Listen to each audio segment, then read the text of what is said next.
মধ্যপ্রাচ্যের যুদ্ধ পরিস্থিতির প্রভাবে ভিয়েতনামে জ্বালানির দাম বেড়েই চলেছে। দেশটির শীর্ষ জ্বালানি সরবরাহকারী পেট্রোলিমেক্সের তথ্য অনুযায়ী পেট্রোলের দাম বেড়েছে প্রায় 21% আর ডিজেলের দাম বেড়েছে 54% পর্যন্ত। এই মূল্য বৃদ্ধির সরাসরি প্রভাব পড়ছে রাইড শেয়ারিং ও ডেলিভারি খাতে কাজ করা হাজারো মানুষের ওপর।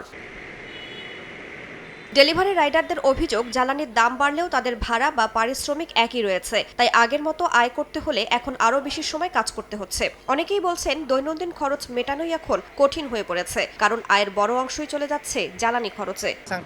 প্রতিটি ডেলিভারিতে আমি পাই 2000 ভিয়েতনামি ডং। আগে 40-50 হাজার ডং দিয়ে ট্যাঙ্ক ভরানো যেত, এখন প্রায় দ্বিগুণ লাগে। এ কারণে খরচ অনেক বেড়ে গেছে, লোকসানও বাড়ছে।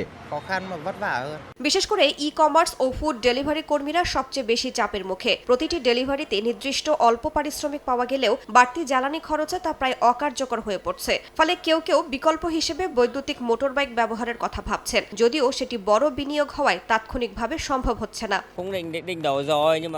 আমি বৈদ্যুতিক বাইকে যাওয়ার কথা ভেবেছি, কিন্তু বাইকই আবার সবচেয়ে বড় সম্পদ, তাই বদলানো সহজ নয়। তবে এই পরিস্থিতি দীর্ঘ হলে হয়তো বাধ্য হয়ে সিদ্ধান্ত নিতে হবে, না হলে জ্বালানির খরচেই সব আয় শেষ হয়ে যাবে।